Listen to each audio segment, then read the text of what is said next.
Good evening. I'm Marissa Levine, Director of Inforum at the Commonwealth Club, and welcome to Designing Your Life with Bill Burnett and Dave Evans. Nice to see a full house.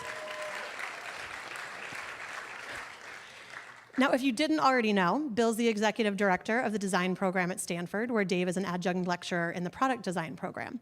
They've both worked at companies from Apple to Electronic Arts, and today they co-teach the insanely popular Designing Your Life course at Stanford. And now with their brand new book of the same name, you don't even have to go to Stanford to get access to Bill and Dave anymore. No tuition required. They are here to help us build a well-lived and joyful life through design thinking principles. And our moderator for tonight is Suzanne Gibbs-Howard, a partner at IDEO and the founder and dean of IDEO U, where I hear they also know a thing or two about design. So now, you never know who you're going to meet at Inforum. Take a moment and just say a very quick hello to the person sitting next to you.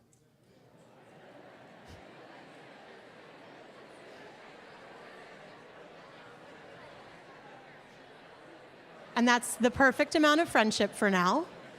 You will have much more time to talk later, I promise, but it's more fun if you know who you're sitting next to. Speaking of having fun at the Commonwealth Club, there's a ton coming up, so just a few things on the horizon. A great LGBTQ rights panel featuring Rick Welts, president of the Warriors, on the 29th, conservative podcaster Ben Shapiro on April 24th, and there are about 50 tickets left to see Sheryl Sandberg and Adam Grant on May 4th. There are actually going to be two programs here from the Commonwealth Club next month, Krista Tippett on April 18th and the former president of Mexico, Vicente Fox, on April 19th. Now, to do everything that we do here, we're a nonprofit. It takes members, donors, supporters, volunteers, friends, and, as it turns out, some donations. We are in the middle of a matching donation sprint now until March 31st. If you happen to have some change, dollar bills, we like checks too, there's a box out front. Please feel free to make us a donation, and a great anonymous donor will be matching it for the rest of the month. We are going to take live questions from you at the end of tonight, so when you hear the warning, start thinking, and staff members will be out in the audience with microphones. Questions end with question marks, don't include personal life stories. We encourage live tweeting here, so ringers off but phones on, ringers off but tweets on, there we go. We like the hashtag InforumSF. All of the handles for everybody participating tonight are up behind me. Please take a moment to locate the exits nearest you. You'll see the exit signs. The closest one might be behind you. I love feeling like a stewardess. We are also sold out tonight, so we are live streaming on Facebook. Feel free to share the post for your friends who missed out because they didn't get them fast enough. Finally, these excellent books will be signed by Bill and Dave after the program. Do us a favor. Stay seated when the program ends. I'll come back up and we'll direct you so that you don't have to stand in line. You can just stay seated and talk to your new friends. And now, it is my pleasure to welcome Bill Burnett, Dave Evans, and Suzanne Gibbs-Howard to the Inforum stage. Thank you.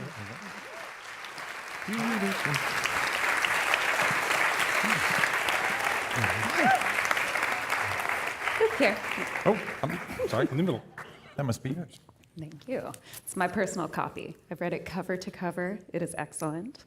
Thank you. I'm thrilled tonight to welcome Bill and Dave here to the Inforum series and to share a bit of their story with you. I think I've been incredibly impressed. Just got to see them run one of their workshops upstairs earlier tonight, and it was fantastic. So I'm curious to start off, as I know many people in the audience are very excited about the world of design, about the world of design thinking, and passionate about the change this can make in the world. I'm curious to know how you started to get the idea of applying design to people's lives. Mm-hmm. Well, I just really sucked at figuring out what to do. So when I was 19 and a college sophomore, I was really bad at answering the question, what do you want to do the rest of your life? And then I went to the grown-ups, and the grown-ups sucked at it too, as it turns out. And I found, the university and other places that looked like they were supposed to be helpful, sort of criminally negligent. They kept saying, well, what do you want to do? I go, yeah, what do I want to do? Exactly, that's the question. They go, yeah, that's the question. I go, no, it's my question. They go, no, it's my question. I go, wait. How do we do this? They go, when you figure out what you want, you'll let us know and we'll help you get it. I go, well, getting it, that's easy. Knowing what you want, that's hard. And that wasn't very helpful. So that's where it began. Bill was better at being a college student than I was, but so it really started with my own journey and finding this stuff out. And then in Silicon Valley in the early days, everybody's trying, is this what I really want to do? Is this really it? Is this meaningful to me? It turns out most of you probably think your life's fairly interesting. Is that what and they don't come with a manual. Yeah.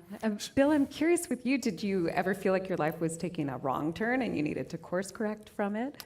Well, I had a different experience. I was sort of clueless, but intuitively found the things that made sense to me. I grew up in the Boston area. I grew up outside of Boston in Burlington, Massachusetts. And the day before you had to apply to colleges, I hand wrote an application to Stanford and somehow or other got in, and chose it because it was as far away from my parents as I could get. That's it. I did no research on the university. I didn't know they had a design program, nothing. I thought I'd be a physicist. But I also liked art, and I liked science, but I liked art, and I liked people in psychology, but I liked engineering. And so I didn't know what I was going to be. And I had this crazy idea. I would invent my own major. I'd be the first art, psychology, and engineering major. And I remember running upstairs to the School of Engineering offices on the 3rd floor in the quad in those days to Kay Bradley, who ran the whole thing. And she said, what are you so excited about? I said, I'm going to declare my own major, art, engineering, and psychology. And she said, oh, you don't have to do that. That's called product design. Go down the hall. There's this guy named Bob McKim. That's right. And so I literally just discovered that I was in the right place accidentally. But that was everything, because then I got a job in designing toys, and then I got a job, at Apple designing, amazing Apple things. So it took a long time before I figured out what I was actually doing, because I didn't even know there was a thing called a designer. Nobody told me that, when I was little. I mean, I think people still think design is some kind of magical art form, and you have to have this special talent or something. But that's not at all the way I experienced it. It was just like you just work hard and you figure stuff out. And it's so interesting to put all these different pieces together. So, but then I ended up back at Stanford, and I'm running the program that I graduated from, and my students are in the same place. They're really confused. They don't, just saying you want to be a designer. Well, what kind? You want to be a graphic designer, a UI designer, UX designer? You want to design things, digital things, physical things? So Dave was over at Berkeley and teaching a class over there for kind of in the same area about helping people finding your vocation, finding your path. Yeah, and I had just gotten this. David Kelly, who's an amazing guy, had offered me this opportunity to work at Stanford full time, and so Dave came over and he said, "Hey, listen, do you think the designers are having trouble kind of figuring out what they want to, figuring out launching?" I said, "Yeah, they're all having trouble. I have office hours over and over again with these kids." And he said, "Well, maybe we could apply, design to this." And I said, "Let's do it." And the real reason was because having been at Stanford in the MA department and working with designers for many years at Apple and Electronic Arts and other places, I knew they were the lunatic fringe and pretty open-minded. And Stanford is a hard place to crack. And I thought, and then I heard Bill, who I knew from business before, had gotten this new job. I go, well, I can't get in the front door, but there's now an unlocked bathroom window in the design group, and I'm large, but I could get in if they gave me some time. And so I had lunch with Bill one day and said, there's this crazy idea, and I thought a year later we might think of something. And he said, great, let's do it. We'll start in the fall. We'll prototype it this summer. I need a proposal on Monday. Well, I was curious how you started the class. Did you just launch into the full thing, or No. did you start No, off no, with no, small no, no. seminars, or how did you We prototype? prototyped it. So Bill says, we have to prototype this. We go, fine, no problem. So we called up 8 former students, I think it was 3 former undergrads and 3 former grad students who'd gotten design degrees, and said, hey, come on over and have a conversation. And for 2 Wednesday nights between 8 and 10 p.m., we ran, I think, 6 exercises, none of which we used anymore. They all sucked. And at the end of the second night, we had this kind of dramatic encounter where this young man goes, no, we're not leaving, when we said it's time to go. He goes, no, we're not leaving. We thought, oh, well, we thought we were, because we thought we were in charge. We're done. We don't have any more exercises. And then he goes, no, we have no place to have this conversation. And we actually heard that phrase over and over again. The place to have this conversation, this place we're having this conversation, is something that society sort of lost track of. So we just started, with the best ideas we had, and we went from there. And my old mentor Matt Kahn at Stanford said, you use design to design. So we prototyped. I mean, there's in the 10-week class, it's 2 hours, it's 20 hours of stuff. There's probably 6 or 8 exercises in each class. It's not a lecture, it's a very interactive thing. And so that's 8 times 20, right? We've prototyped every single one of those things a dozen times, and we change it. We meet an hour before class to schedule the whole thing and make sure we're all ready for the event. And then we spend an hour after class saying, how did that work? Did it connect with the students? It's a huge pain in the butt. Could we make it better? So it's a really, I mean, when you get into this designer mindset of like you're going to prototype everything, everything can be improved. It's exciting because it's a really cool way to teach a class. Mm-hmm. Now I know a lot of you, some of you have read the book. Some of you are hoping that you come to this and then you don't have to read the book. And so I thought maybe what I'd ask you to do, it won't be as good as the entire book, but maybe you can give us like a overview, 2-minute overview of kind of the major ideas in the book. Okay, so we actually, one of the, Bill often says, we didn't intend to, and we haven't written a self-help book. We wrote a book that people hopefully find helpful for themselves, but it's not self-help. I thought it was a design book. Yeah, that's this big word on the front. But nonetheless, because we launched the book, we got put on AM TV, drive time, morning shows. And they said, no, the 1-minute interview. And they said, no, we have to have one sentence. We have to have the one sentence. They go, no, we eschew the one sentence hypersimplification of the complex human life. Yeah, that's right. Yeah. I'm just getting started. And so we said, okay, the one sentence is, if you want one sentence, it is get curious, talk to people, try stuff. And we can actually do 2 out of 3 in the next 5 minutes. So Bill, why get curious? One of the mindsets of design is curiosity. If you want to come up with something new, you can't start with being skeptical or rational. You have to say, well, this has never been done before, so let's go out in the world and be curious and talk to people. So this whole idea of getting curious is about, well, wherever I am in my life, it's fine.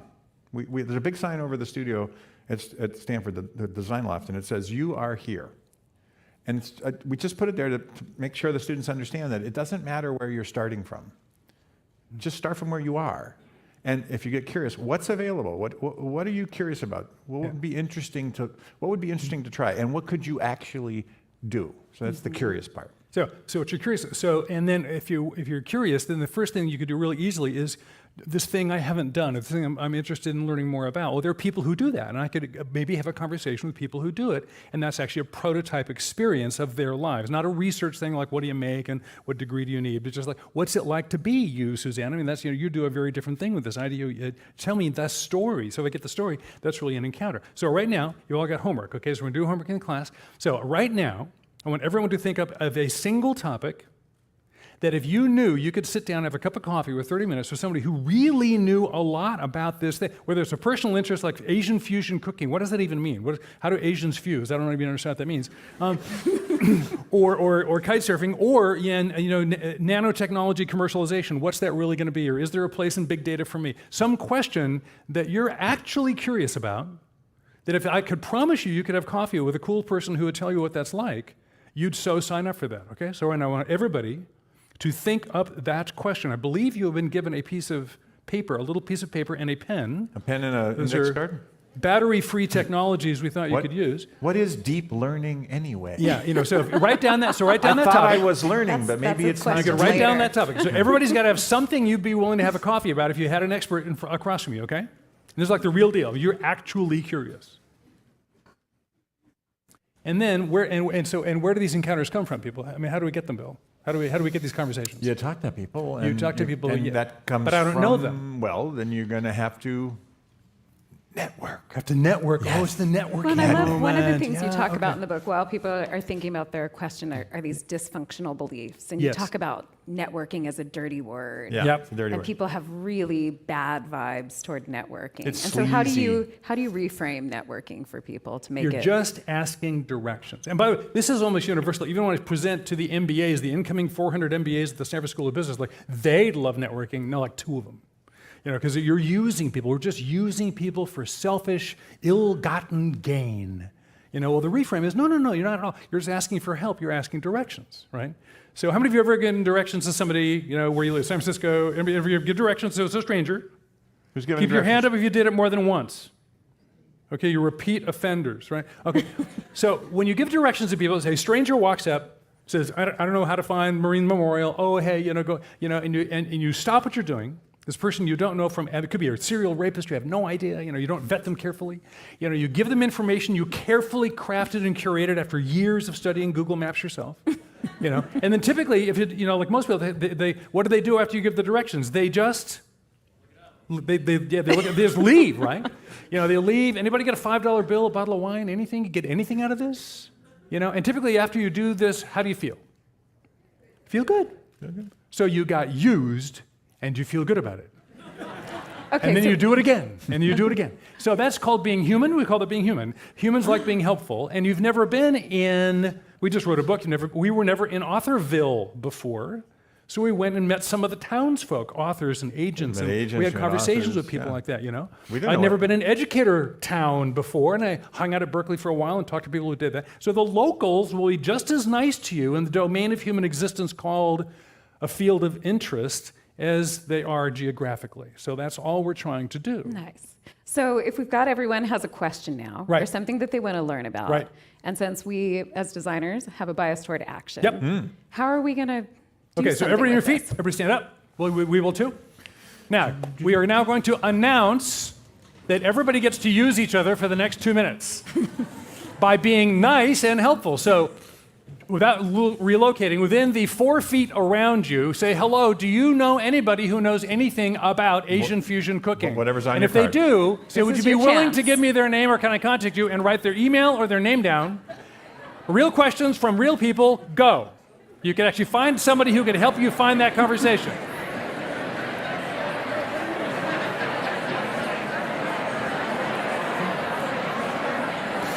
You do the debrief. I just turn my mic on, okay?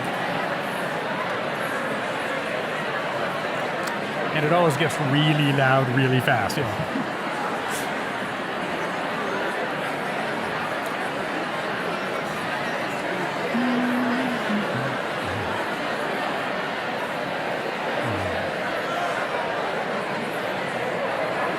The team member I want you to meet is that young lady right there in the gray suit.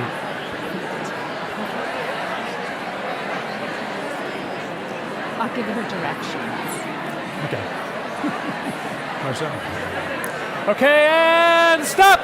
All right. Stop All right, everybody. talking! Stop having such a good time! Cut it out! Stop. No, stay. You can stay All right, standing. thank you. Thank you. All right, you can sit down. Sit Good down. job. Have a seat. Down you go. All right. I have a question. See, those strangers are willing to talk. Sit down.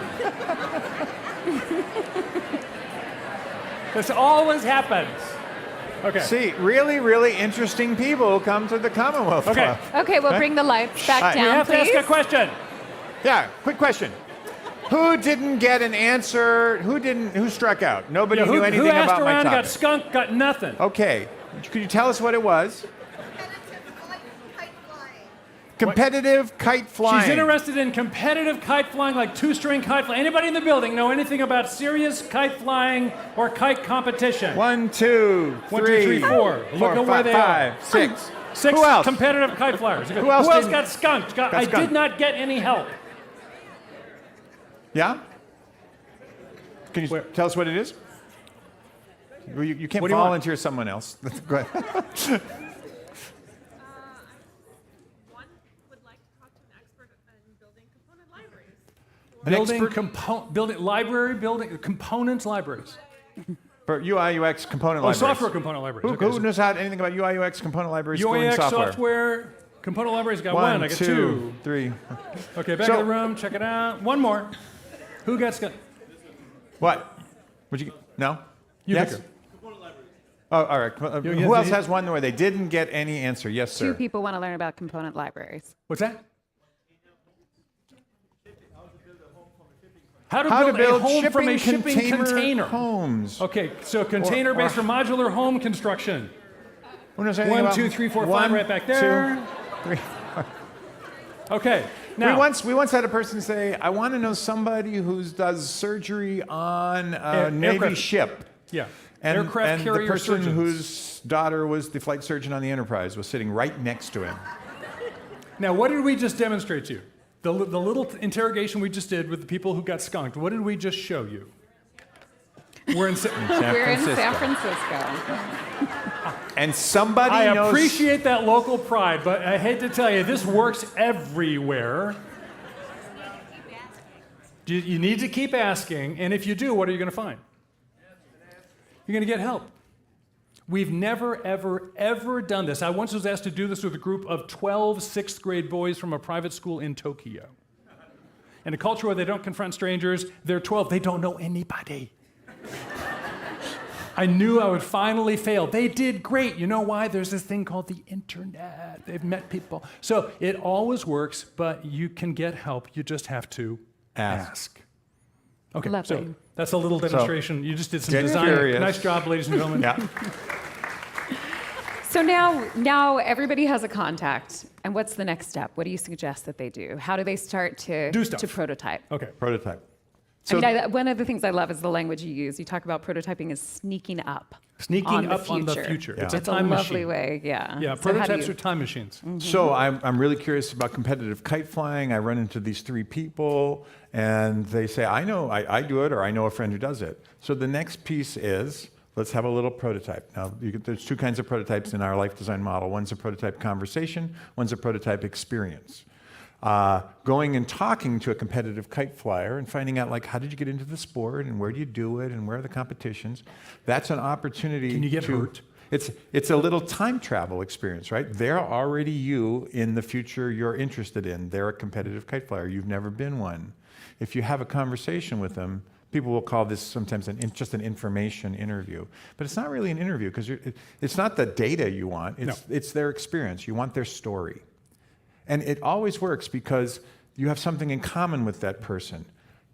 You think their story is very interesting. You don't know anything about competitive kite flying. And guess what? They think their story is really interesting too. Have you ever met anybody who doesn't want to tell you? Have the shared interest. You're cool. I think you're cool. We get along. Yeah, you think you're cool. I think you're cool. So that's the first thing. So that's the do stuff. You can do a prototype conversation, and then you can have an experience. So back to kite flying. So I could actually go to a kite competition. I could go, oh, hey, do you need somebody to help set up a little? I mean, find little tiny ways to go actually do the thing. We worked with a woman who actually didn't do this at all and completely built, dropped her executive career, went into the, her final, followed her passion, went all in, didn't lean in, fell over, and bought the farm and succeeded. And hated it. Oh my God. It turns out running a restaurant is not anything like thinking about having one. And how about a little catering? How about maybe work as a waitress for a while and actually see what it's like on the other side of that swinging door and what they do back there, because you're not a sous chef yet. There are lots of ways you could actually test drive before you buy the car. And very often, and some of the meta-narrative in the culture right now, which loves extreme and commitment and are you going for it and this set the bar high and clear it. We think that's a terrible idea. Set the bar low and clear it easily, then just do it again and again and again and again and again. We like succeeding, or trying things that actually are doable. And so the whole idea of these experiences is just ways to actually go out and do a thing in some little kind of a way. You'll be surprised at how real it actually is.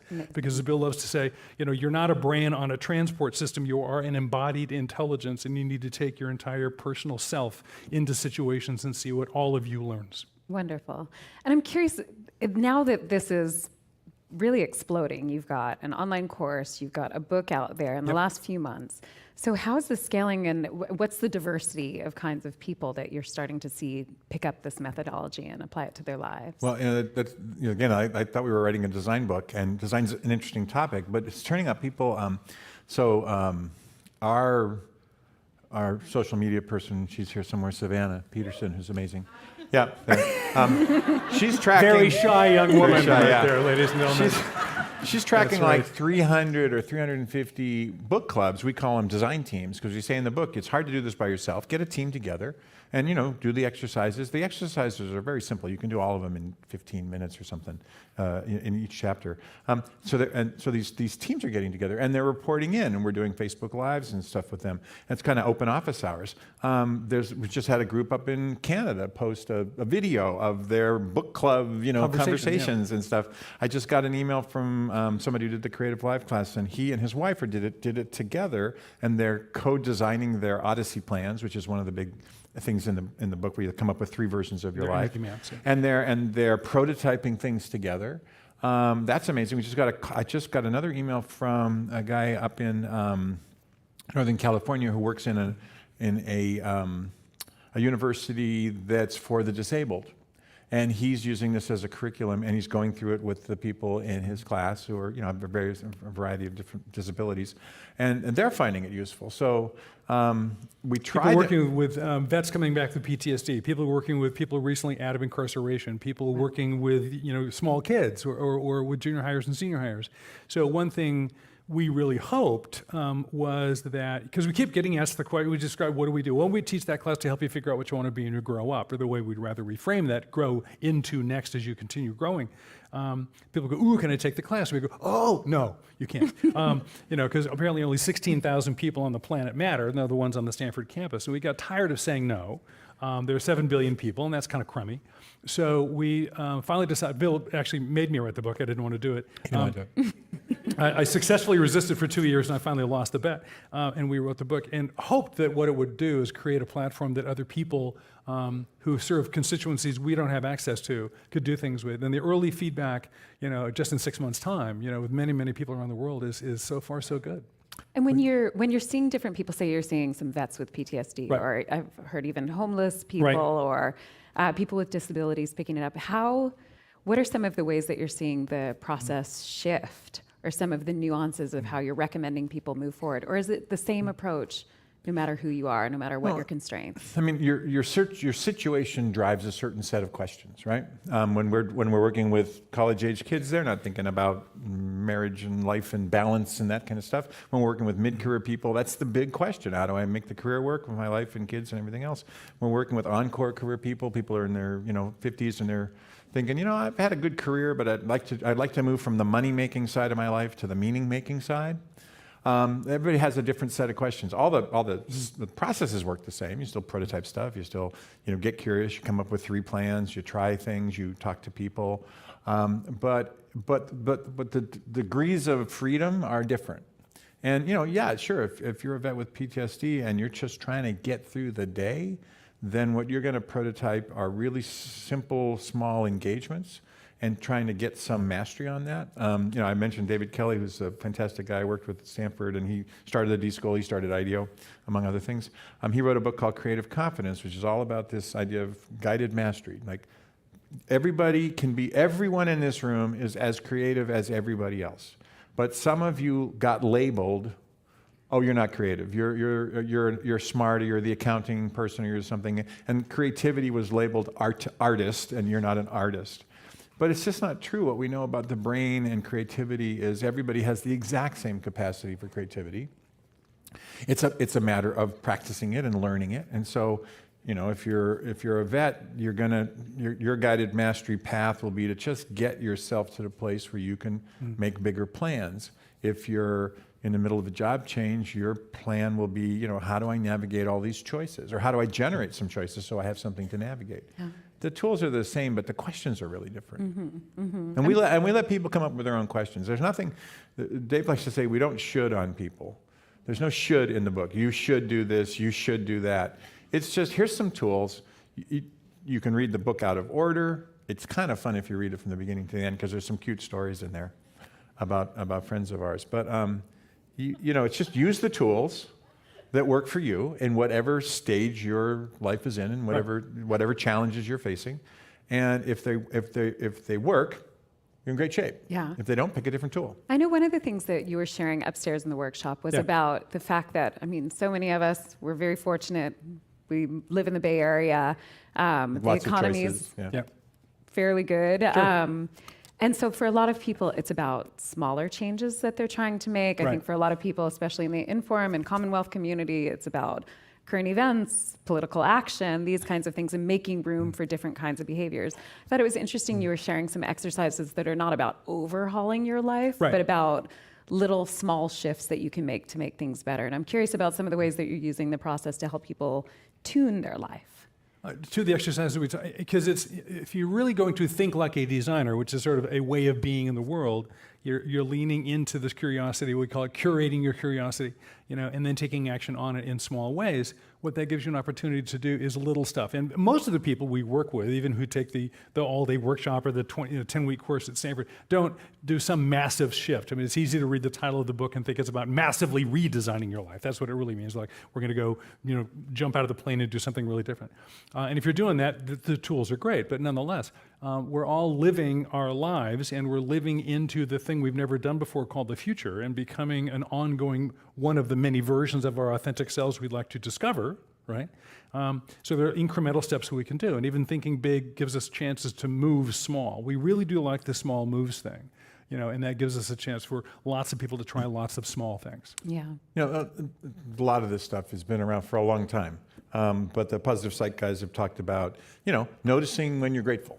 If you spend a little bit of time at the end of every day and you write down what was you grateful for, wow, you will experience your life as being more meaningful. So we have a gratefulness journal, which is very straightforward. And you look at your energy and your engagement. What did you have energy for today? What did you engage in? I love neuroscience, so here's a little quick factoid. Normally you run your body on about 2,000 calories a day. We eat about 2,000 calories.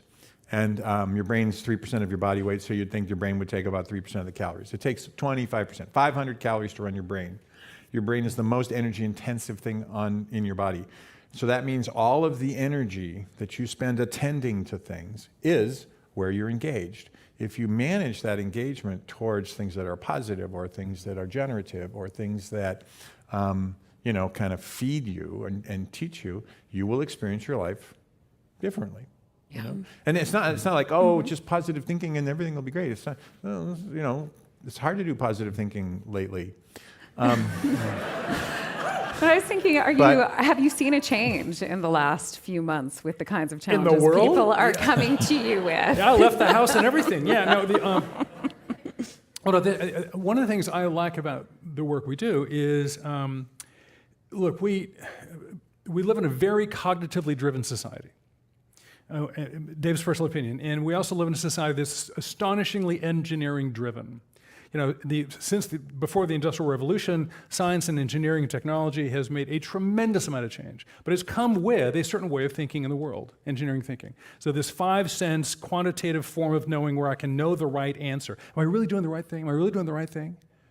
What if there is no such thing as the right thing? Am I really doing a worthwhile thing? And I'll find out maybe never if it really was the right thing. The singularity thinking is not helpful. And so we think it's about what do you think. So we get cognitive, we get ideated, we get ideologically minded. In a design, we don't analyze to think, we don't solve to think, we build to think, or we draw to think. So let's say I want to go work on a social problem. Can I work with those people? Wrong question. What's the work? Let's go do it. So let's prototype what we could do in our neighborhood to change what's happening with the kids in recycling, or what's going on with the food distribution problem. And I don't really care what you think. Let's come up with an action plan of something we can do, go have the shared experience of having an impact in the world together, or learn what we did wrong together. And I do not need to know who you voted for to do that, or why you thought that. And so if we could sort of get over this understand everything before you do stuff, how about we do the lab, we get the lecture later, practice before theory. A little more of that, we might make some more progress. Well, I'm curious why you think that way of being.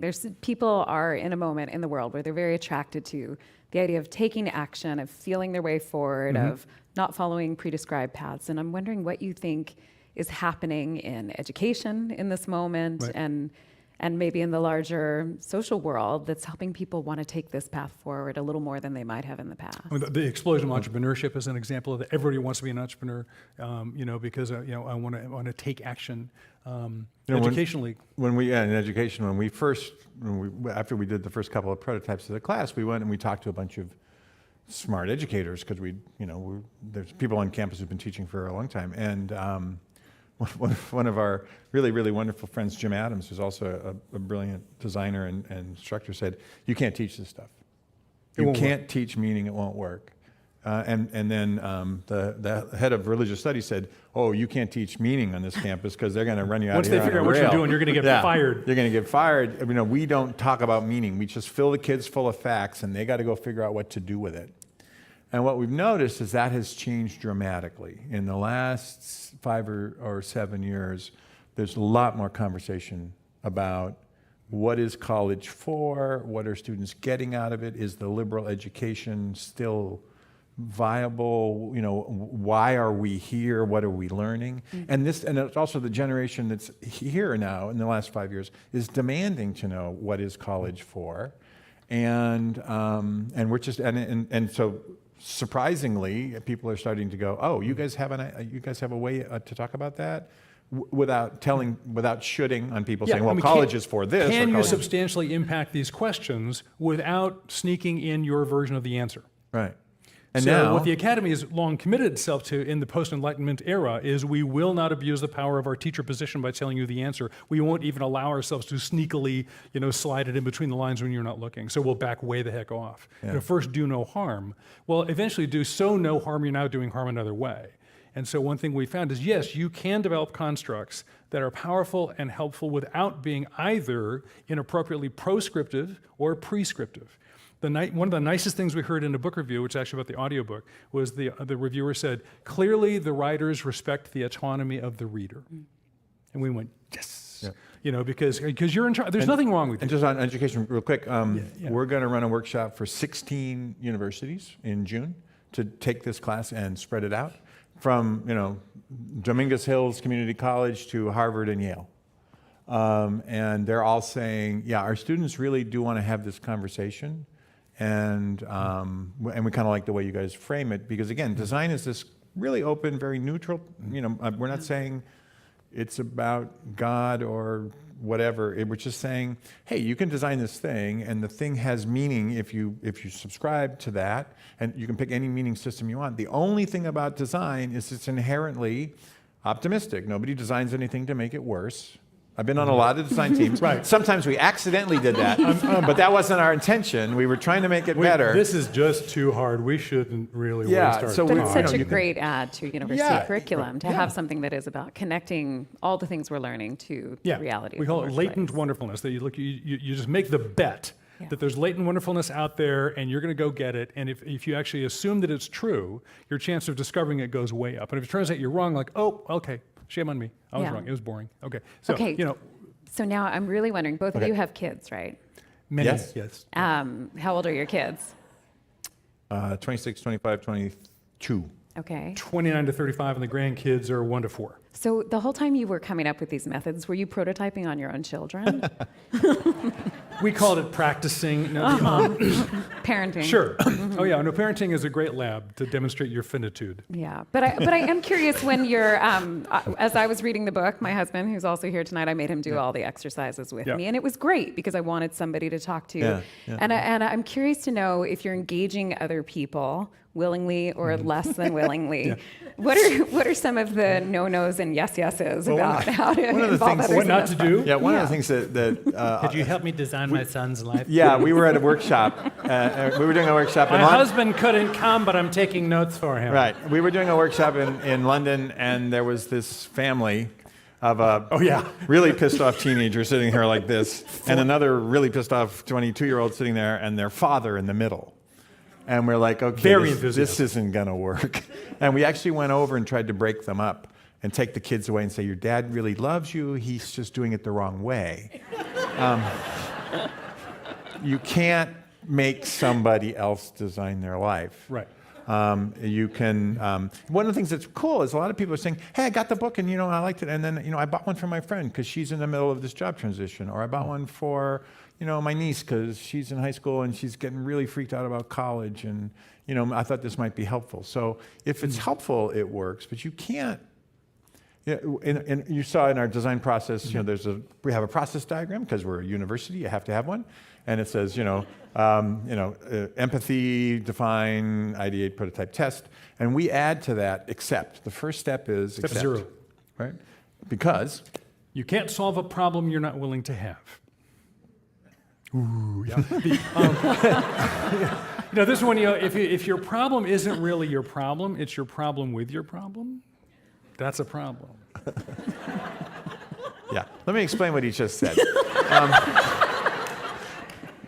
you have a friend, not you, but a friend who's been complaining about their job every time you have coffee, or been complaining about their partner, or complaining about, whatever, but they're not doing anything, right? So our thing is like, well, if you're ready to start working on something, you just pick something small. Like, hey, I'd like to have more energy at the end of the week. I always seem to be burned out. Or, this work-life balance thing. I don't have enough time for my kids. Pick something, and then let's work on it. Let's actually prototype some solutions and see what works. Once you accept, this is my problem. Now I can either decide I'm doing nothing, but I should probably stop complaining because that's not friendly. Or I'm going to see if I can, crack it open, move it along, do something with it. So accept is really the first part, and you can't get someone else to accept. That's the thing they do. You can propose, you can suggest.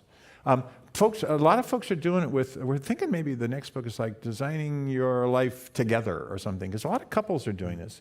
And our experience wasn't that in workshops and things. They didn't come as couples. We do have a tip there. We've heard back from some couples, we've seen groups work together. And so if you're gonna do this stuff, you really want to stick with the methodology, including the mindset. And the mindset of design really is this open-minded, iterative, discovery-based empiricism. Yes, I'm going to go do stuff and let the feedback from this fabulous lab called reality speak to me.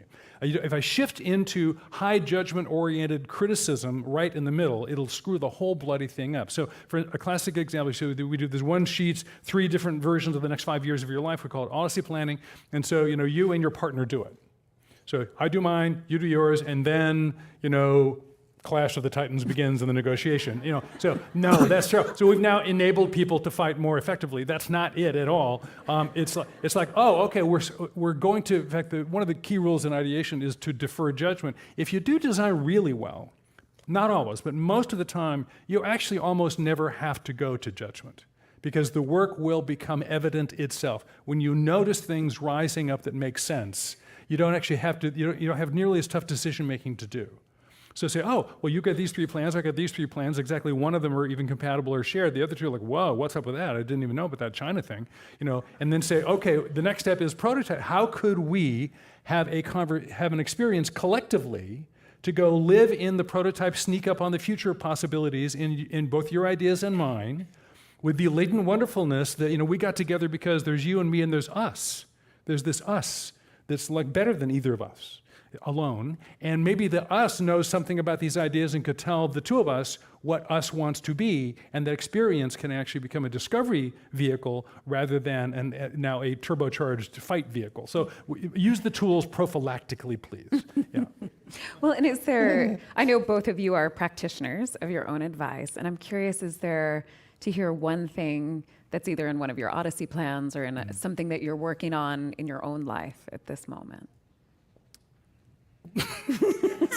Okay, so what I'm doing is right now one of the things I'm really designing is I'm really doing mindfulness of process. And so mindfulness of process is neither get ahead of nor behind yourselves. Like, I'm the guy that dragged his feet on the book for 2 years.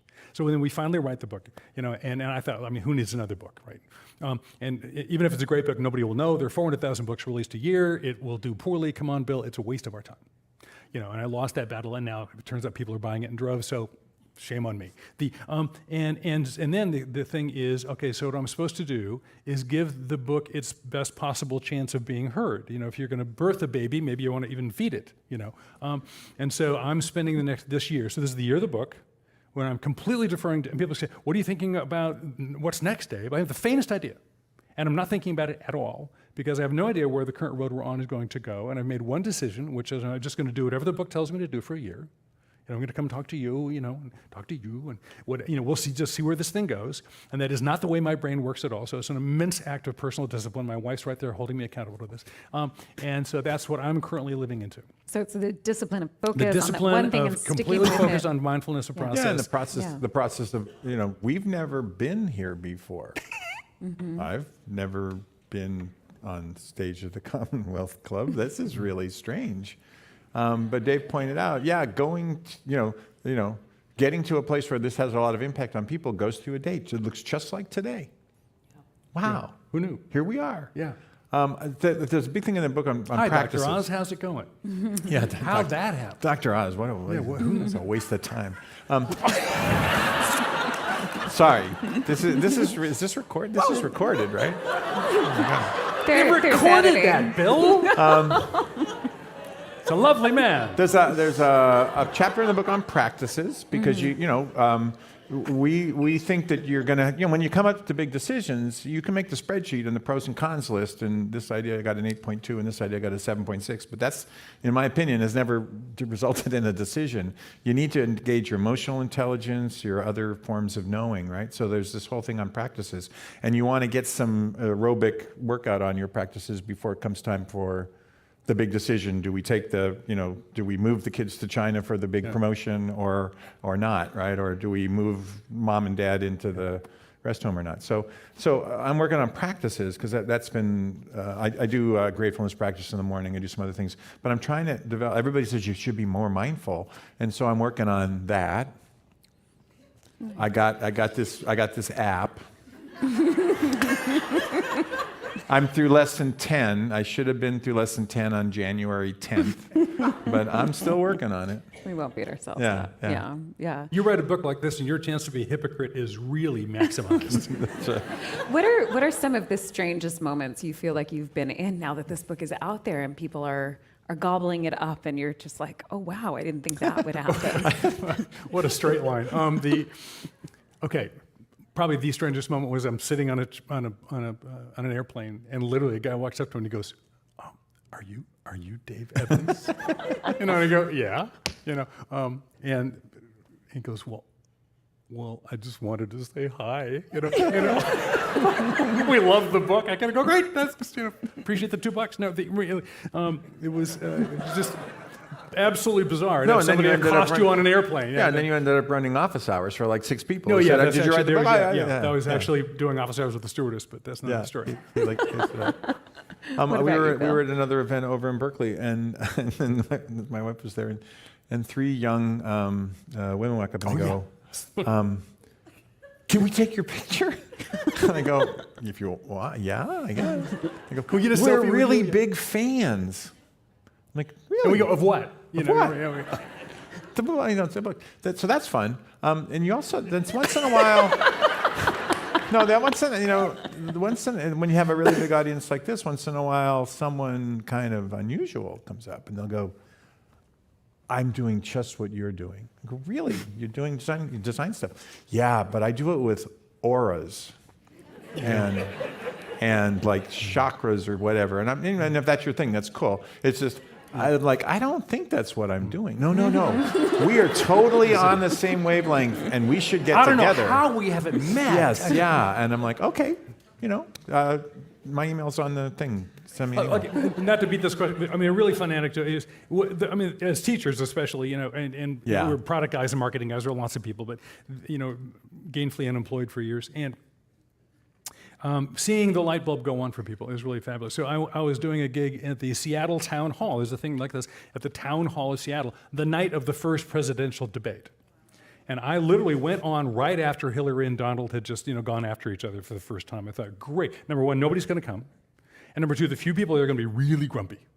So this is fabulous. And 300 people showed up, and they weren't grumpy. It was like anything else, it wasn't that hard to compete. And this, and we do the Q&A, which we got to start pretty shortly here. And the one guy sitting over back there, in the mid-50s, raises his hand, and he goes, and I go, "What's the question?" He goes, "So, this prototyping thing." I go, "Yeah." He goes, "You could do that like with anything, right?" And I go, "Yeah." And he goes, "Ah." And a couple more questions, and he raises his hand again. I go, "Yeah." And he goes, "And that's a really big deal, isn't it?" And I go, "Yeah." And he goes, "Right." I tell you, And the last time he goes, one more, he goes, "And you could do this all the time." I go, "Yeah." And he goes, "Yeah." And he got an ovation. Like he The light figured bulb it has out. gone off. And that's just fabulous. Just fabulous to be like, great. I could do that. I could do this. See, people say I could do this. That's great. Yeah. What's an example of somebody, if you think back to the variety of people you've helped, who's somebody who you're particularly proud of, the shift that they made, or a story of somebody that you were like, oh, this person's Well, really stuck, and if we could only help them. You know, I just love my students at Stanford. They're just amazing. The undergrads are just amazing people, and they're so smart. But you know, they have been wired by parents and society to be just, you know, work so hard to get to Stanford, and then they get there and they're working so hard to, you know, to do something. And it takes some time when you're that age to sort of start listening to yourself. You know, there's your voice of your mom wants you to do this, your dad wants you to do this, and Uncle Ned thinks you should be a doctor. It goes and to blah, blah, Steve blah, blah, blah. Jobs. I mean, all kinds of Yeah, and they'll come into office hours and they have a problem, and we'll start talking, and I'll say, "What's up?" And they'll burst into tears or something, and I'll go, "Okay, so like just process that and tell me what's going on." And it's like, you know, I got into med school and I don't want to go. They go, "Okay, you don't have to go." No, you don't understand. My dad's wanted me to be a doctor since I was 5. I said, I understand that. Let's reframe that. Your dad loves you a lot, wants you to be successful. You don't have to be a doctor. And they're like, really? And I go, yeah. And they go, oh, okay, well, that's great. And then they're off, and they're so happy, you know? Yeah. Well, so in just another minute I do get or a two, call And every then their once in a parents while call the from dean. Then a the really parents angry call. parent. Yeah.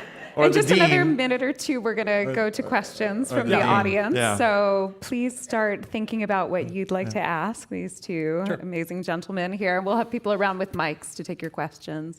But if there was one last thing that you feel like it's your favorite part of the process to teach, you know, your favorite tip to give to somebody because you feel like it just cracks them open and helps them think of things in a new way. I hate superlatives. They just make me crazy. You know, for a lot of people who take the class, they've never had a design class before. So just, you know, like everybody thinks they know how to brainstorm and stuff, but everybody's not very good at it. If you really study how brainstorming works, it's like this great jazz ensemble. You know, Dizzy Gillespie's playing something, and then all of a sudden, you know, somebody plays off of that, and somebody plays off of that, and Miles Davis comes up with something you've never heard before. So teaching people how to really access their creativity and brainstorm, and really, when they get in that moment where it's really working, and they're like, wow, we just had ideas I never, ever had before. Watching that light bulb, that's a really fun time for me. Because, you know, my design students do that all the time, but the other students who come to class, and they come from they could be they could be an engineering student or a business student or a whatever, watching them see that they can be creative, that's a really cool time for me. Very nice. My favorite thing probably is both the reframe of networking we just did here and its outcome, which is to have people have a chance to get together with someone and get the story. First, teaching them, no, don't look like you're asking for something you don't deserve. Like, hey, just hire me. I'm desperate. You know, please save my life. Fix me. You know, that doesn't work at all. But you know, really, I think I'd really like to know more about you. What is IDOU really about? Tell me that story. You know, and you really dedicate your life to that. You probably can tell. Everybody has a story. I'm asking them for something they've got. And people are either scared of it or don't think, you know, what's in it for them. Students Get are the chance to scared, talk yeah. about their favorite thing in the world. And over and over and over and over again with people of all ages, we get this feedback, oh my, you know, I tried that thing and I thought you guys were full of it, but actually the person we got together and it went for 90 minutes. We had this amazing time, you know, and it was really great. And once people start realizing that the human race is full of mostly good people who are trying to do the right thing and would like you to be closer to the path you'd want to be on than you are today. And if there's anything they could do for you. One woman we worked with got a piece of counsel, the kind of one-liner that we often don't say, like, you know, you should ask for 100% of what you want 100% of the time from 100% of the people. And I'm kind of going, yeah, well, you know. And That's she hard. said, and she started trying it.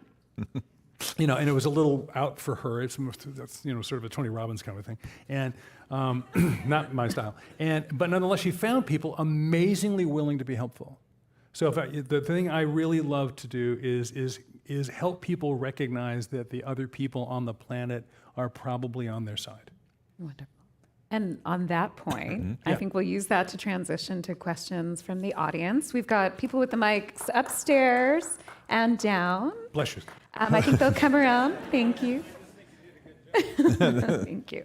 So we'll lift the lights. Will we lift the lights so we Yep, can so we see can see you?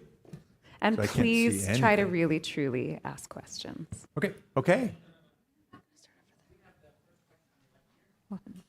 Your mic's on. Yeah. It's on. Yeah. Can't hear you. Can't hear it. Okay, in that Microphone case, we'll on? start over on your right. All right, we'll start there. Hi, Hi. I am curious, what are the one or two things you've done, seen, read that have made you you, that have really influenced you to make you here today? What? One or two things What you've done or made- read that made you what who you are. I'll She'll give be you. moderating the next Commonwealth. Yeah, series. I'll give you a book, and not that I admire her philosophy at all, but The Fountainhead. I read The Fountainhead, when I was in this place of trying to figure out what I wanted to be when I grew up, and I just wanted to be him, and not her, not Ayn Rand. She's a little crazy, but that book really hit me. And then I started studying philosophy and other things, and those were important things too. But This may sound melodramatic, but the honest answer to the question is probably, I think, what may have made me the way I am more than anything else is the fact that my father killed himself when I was 9. And we didn't know that that's how he died until we were in our 30s. Our mom protected us from a memory that would be damaging when we were small. Bless her heart for that. But so it just never occurred to me that anyone other than me was going to figure this out. So I kind of skipped adolescence entirely and noticed all my 12 to 15-year-old friends fighting their parents. I kind of go, they have all the money and the power. Why are you doing this? You're going to lose again and again. And so it just as a kid, I just noticed that the traditional role. I mean, mom was great, but I just kept. It just occurred to me, I guess I'm going to have to figure this out. Now, I did it really badly. I was immensely ineffective. This would have been so helped by the class we teach had it been there at the time. But it never occurred to me that I couldn't figure it out.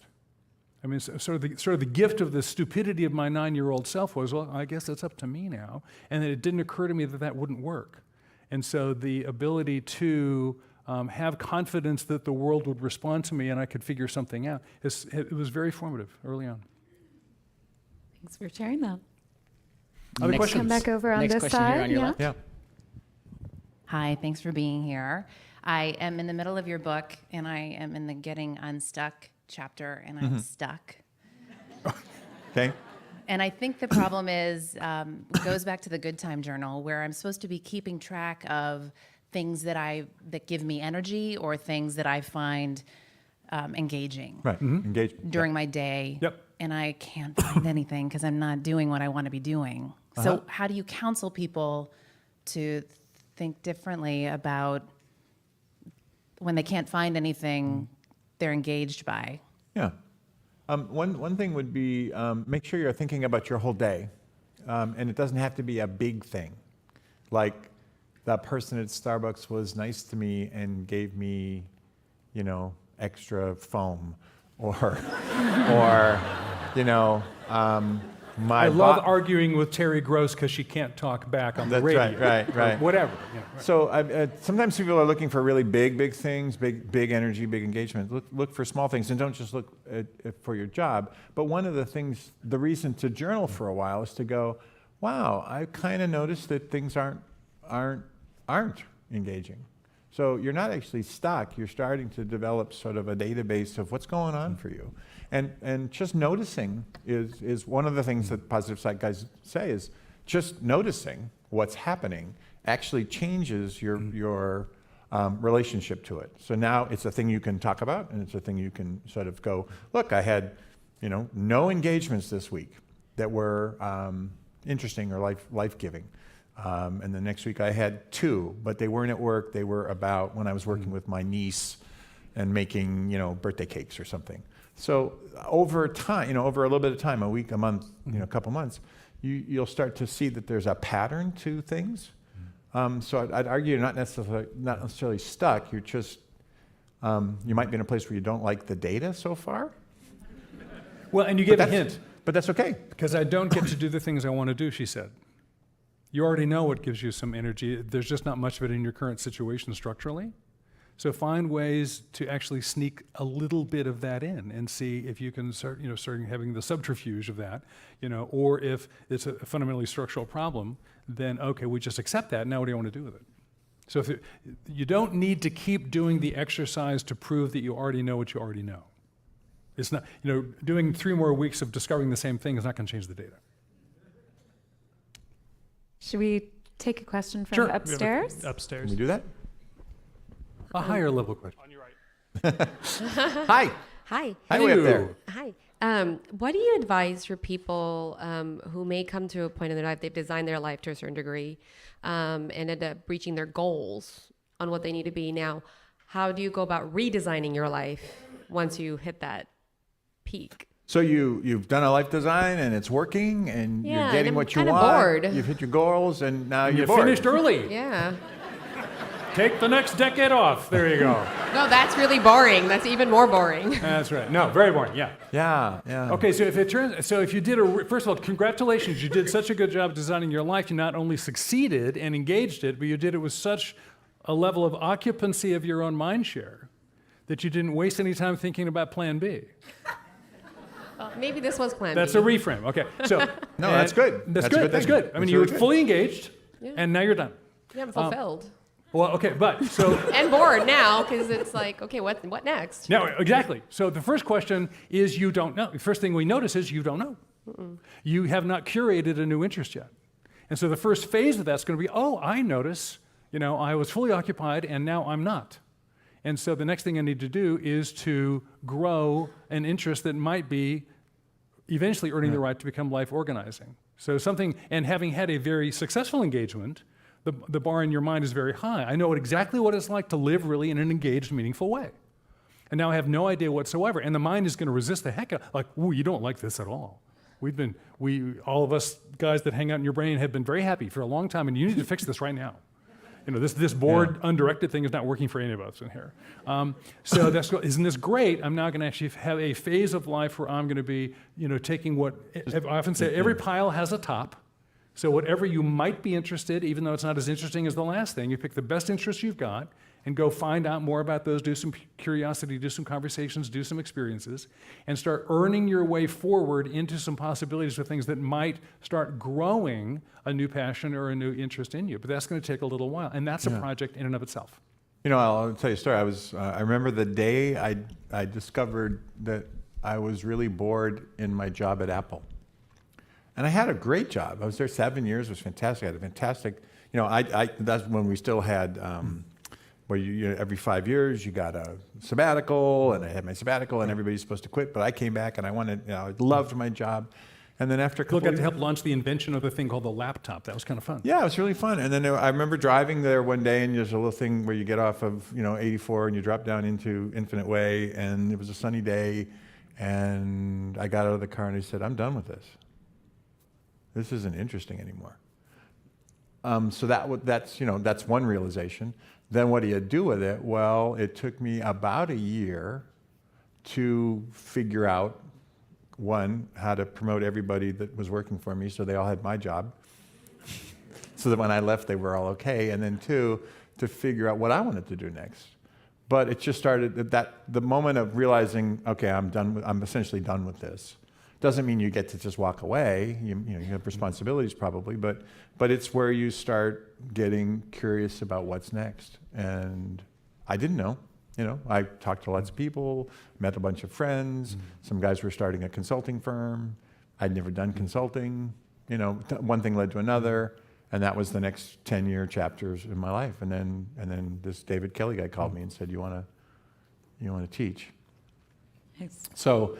I get bored with things about every 10 years, and I got to get something new. And I think people who are like you that are, energetic and smart and want to accomplish stuff, at some point with the thing you're doing, either you stop learning, or it changes and it's not interesting anymore, or you just want to try something new. And there's nothing wrong with that. I think the world is more configured now for us to change careers and try new things than it's ever been. Yeah. Nobody says, "Oh, you've only been at that job 10 years? What are you, flaky?" It's like, Nowadays, if you go, you've been at that job 10 years. What's what are wrong you? with you? You haven't done a startup yet? Yeah. What, like, what's the matter with you? Well, I think Right? one of the nicest concepts in your book is the idea that people have multiple lives. Yeah, Absolutely. And that Yeah. the idea that you have just one life is There's ridiculous. more than one of you modern in there. You're day. not going to get to all of them by any means whatsoever. And the big changes, by the way, the other thing is there's so many clarities in Google everything, and I should be clear all the time and motivated all the time and cheerful all the time. How's it going? Great. It's going great. You know, I'm completely confused and having a blast doing that. You know, We're going to move on to just a couple more. right. Okay. So we'll take a question over here. Go Right ahead. this side. I think we're on the right, actually. Hi, to your right.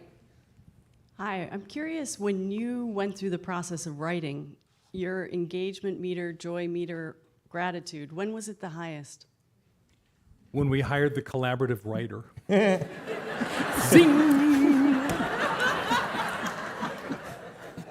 Was that I the have a same helper who moment will for make you, me finish Bill? the book. Yeah, right. I had an opportunity to we had to turn the manuscript in by August 4th, 2014, and I had an opportunity to spend 10 days in Paris by myself finishing my chapters, and that was astonishingly wonderful. I've always wanted to go to Paris and write a book. So you got the. Sitting was across kind from of Shakespeare. thinking- That's when you bought the fedora, right? Yeah, I was kind of thinking it would be more like maybe, Hemingway or Fitzgerald or something, but this was okay. This was a pretty good experience. So That was really great. I know we've got time for 2 more questions, so we'll come on over Would here. you like some more Thank espresso? you. No, I'm working on my manuscript. I'm so sorry. Back here on your left, thank you. Yep. Hey, thanks for the talk. So my question is, it seems like when you've defined the problem really well, sometimes the solutions will just come out more easily. Like you'll find the right solutions when the problem is defined really well. Yep. What are some signs that you've defined the problem sufficiently well? When you can think of 5 prototypes you want to try right away, right? When you're like, okay, I thought it was this, but now I really realize it's this. This is the thing that's interesting. Oh, and if that's interesting, I could try this and this and this. And as soon as the energy starts to pull you into prototyping, you know you've hit kind of a core issue for you, and you'll know it. I mean, you totally feel it. A lot of times people say, "Oh, I've got the problem," and it's actually just a solution. Oh, what I need is a better job, or I need to be a vice president. I need to be a vice president, or I need a better boss. And it's like, that's just the solution. What's the problem? What's causing this issue? But once you get to that, man, my experience is you can think of 5 things you want to try right away. Okay, we'll take one more One more. question from the upstairs. on your right. All right, you guys mentioned at the very beginning that, our current political situation is causing a little bit of angst. How would you apply design thinking to, I guess this is kind of meta, but design our Could social Trump actually ecosystem? design think? That's really the question. Yeah, can you? Or how would you do it? I think I liked what Dave said before. It's we're spending a lot of time right now arguing about stuff. Ideologically. Okay. I mean, and if you feel that that's where your energy is to make those arguments, then that's fine. But I think what we have to do is do stuff. I think the catharsis of a bunch of people showing up at the San Francisco airport because they don't like this travel ban thing was just a moment when people said, "I got to do something." I think we still have to have civil conversations. We still have to be, kind to each other. But I think it's a perfect time for design thinking.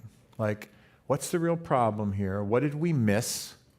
Whatever side of the equation you're on, you missed something because something happened and nobody was expecting it. So what did we miss? What can we do that would get us curious about what's going on? And then let's prototype something and see if we can get some energy going around it. The advantage design thinking has in that context is it's user-centered. It's human-centered design. It's about the human we're trying to serve with this thing, this idea, this process, this product, this whatever it is, this life design methodology that we're trying to build to serve this human being. And so if we actually could get people into what they thought was a design project of some kind, then you can't have a design project without a user. And the common ground we all start with is who's the user, empathy thing one, what's going on with this person or this group of people. And then now, if we really get them thoroughly enough, then the next step is define, which is now I have a point of view about what we could actually do. And usually the image of that definition is an imaginal possibility of a future for that person or that group of people. And that comes, if we have to have the same ideological stance, you can't get there from here. So a thinking, analytic approach to compromise doesn't work.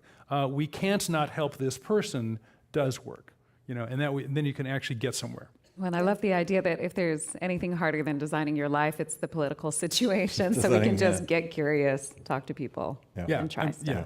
I mean, so we're going to have this studio for 14 or 16 different universities, and Gabrielle, who's on our team, is sitting right here. And so we completely blew the staff meeting one day, and we were supposed to ideate how to do this thing, and she instantaneously comes up with a 5-minute exercise or 7-minute exercise, and 7 people all just go to the wall and draw your 4-day curriculum for these 50 people to come learn how to do this thing. Just go. You got 5 minutes to do it. So 7 versions of a 4-day curriculum are just whiteboarded, bam, bam, bam, bam, bam, no conversation. Every one of them has a completely different pedagogical, architectural, point of view, and can be argued deeply by PhDs for long periods of time and be right or wrong.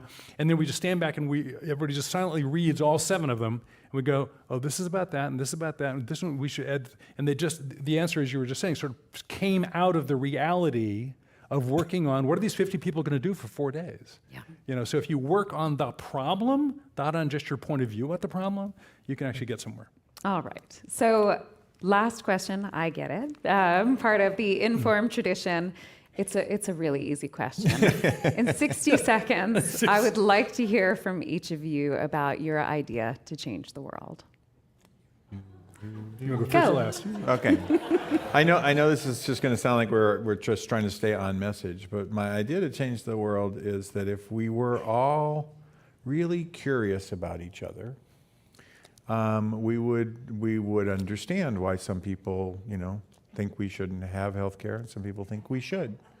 If we were really curious about each other, we would, and we put the kind of user first instead of my argument, then we could find some common ground to work on things.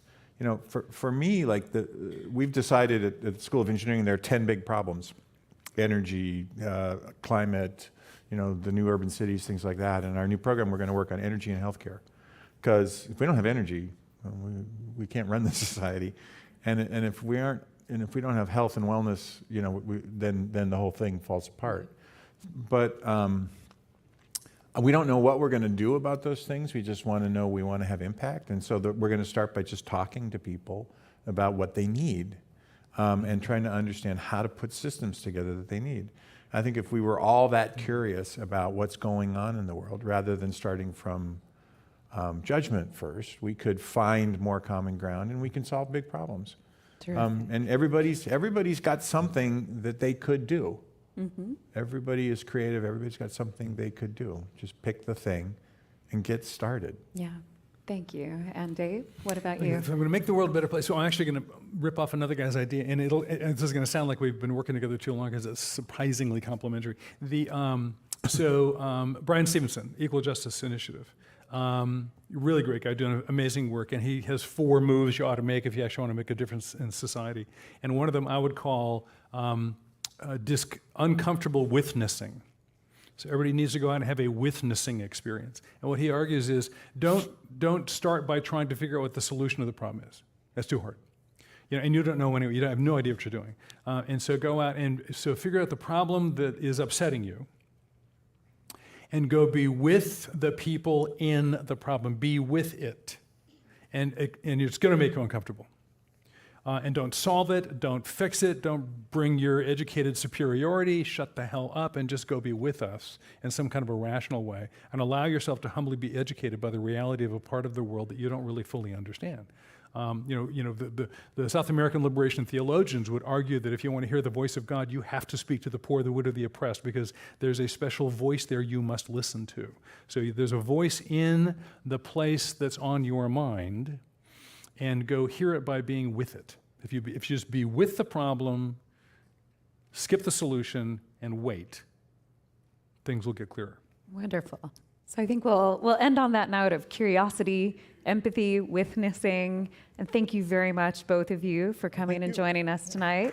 If we'll have everyone stay in their seats for just a moment longer. I believe Marissa's going to come back on stage and talk about the book signing. So.